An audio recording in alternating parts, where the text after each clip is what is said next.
सत्संग से सोधी आवे, नहीं जीव 84 में जावे। सत्संग से सोधी आवे, नहीं जीव 84 में जावे।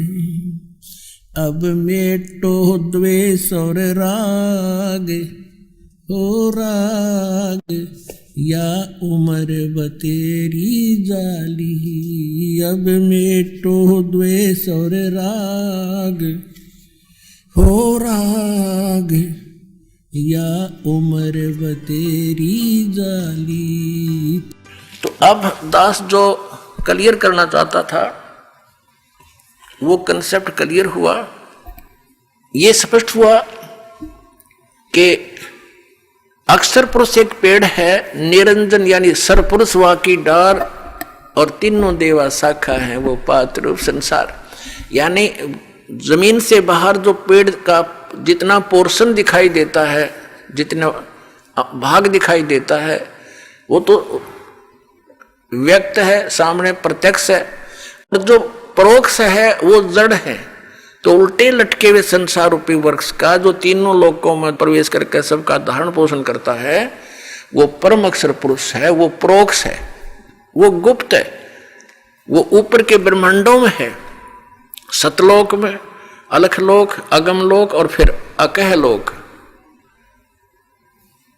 वो ऊपर की जड़ है, वो मूल स्थान है, वो शाश्वत स्थान है, सनातन परम धाम है।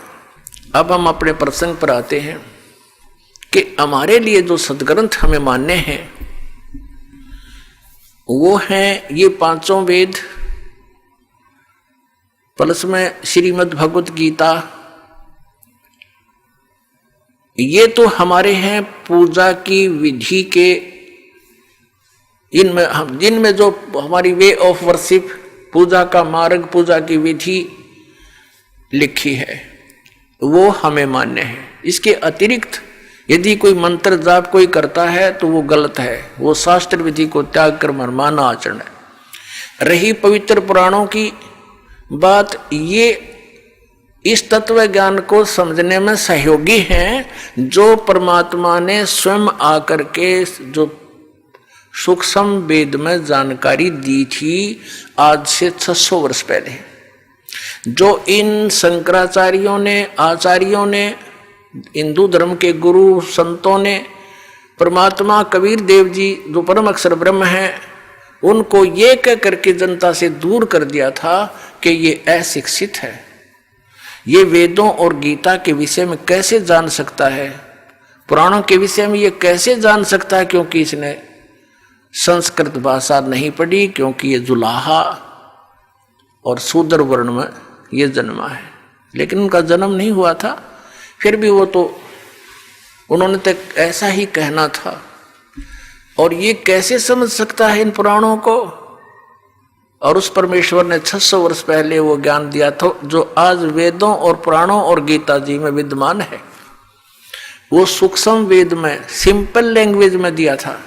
अपने आत्माओं भाषा का जो लिंक है, संबंध है, इतना ही है कि हम अपने विचारों को दूसरे तक पहुंचा दें, वो ही भाषा है। लेकिन उसमें ज्ञान क्या है? अब जैसे ये संस्कृत और व्याकरण के ज्ञाता, ये समझो एक कोरा कलश है जिसके ऊपर बहुत सुंदर चित्र बने हुए हैं, बहुत सुंदर लगता है, और उसमें जल है ही नहीं या खारा भर रखा है, जीभ पर भी ना रखा जाए ऐसा। और एक सिंपल सा मटका है, घड़ा है, जिसके ऊपर चित्रकारी भी नहीं है, और उसमें शीतल और पवित्र और मीठा जल भरा है। तो उस घड़े का उद्देश्य यही था कि उसमें वो शीतल जल रखे और शुद्ध मीठा जल हो। तो पुण्यात्माओं, जिस बगैर चित्रकारी बने हुए कलश के अंदर और वो जल मिल गया जिससे हमारी प्राण रक्षा होगी, तो हम उस चित्रकारी वाले उस घड़े के सिर में मारेंगे जिसके अंदर खारा जल भर रखा, जीभ पर भी ना रखा जा, पीवा तो मर जा। तो इन जो आचार्यों का और संस्कृत के वेदों का यही कहना था कि कबीर जी संस्कृत नहीं जानता, इसने व्याकरण भी ना बोलनी आती, अपनी लैंग्वेज की भी भाषा कोई कुछ ही बोल रहा है, निर्भय को निर्भऊ कह रहा है। और हम संस्कृत के ज्ञाता हैं, ये तो हमारे को व्याकरण की भक्ति दृढ़ कराते रहे, भगवान की नहीं। अब इन आचार्यों ने हमें क्या ज्ञान दिया कि श्री ब्रह्मा, श्री विष्णु, श्री शिव ये अजर व अमर हैं। फिर कुछ एक ये भी कहते हैं कि श्री ब्रह्मा जी की तो मृत्यु होती है, लेकिन भगवान शंकर ये अमर तत्व हैं, भगवान विष्णु भी अमर तत्व हैं, इनकी कभी मृत्यु नहीं होती, अजर अमर हैं। ब्रह्मा जी का तो जीवन काल है। तो ये इनका लोक वेद था, दंत कथा थी, आउट ऑफ सिलेबस स्टडी थी, यानी हमारे सिलेबस से, सदग्रंथों से बाहर का ज्ञान था कि ब्रह्मा विष्णु महेश अजरो अमर हैं। इन यानी चलो ब्रह्मा को ये मृत्यु मानते हैं, तो विष्णु और शिव को तो फाइनल था इनका, ये कभी जन्मते मरते नहीं। और साथ में ये भी कहा करते इनकी कोई जन्म मृत्यु नहीं होती, इनके माता पिता है ही नहीं। तो ये दंत कथा, लोक वेद कोरी बकवाद थी इनकी, जबकि इन महापुरुषों के जीवनी में लिखा है कि इनकी जन्म मृत्यु होती है। इसमें स्वीकार करते हमारा तो जन्म और मृत्यु होता है। अपनी माता का भी नाम लिखा है देवी पुराण में। तो क्या ये आचार्य और ये शंकराचार्य पुराणों से परिचित थे? अगर ये पुराणों से परिचित होते तो ये कथा सुनाते नहीं, ये कथा सुनाते जो पुराणों में लिखी है कि ब्रह्मा विष्णु महेश के माता पिता हैं।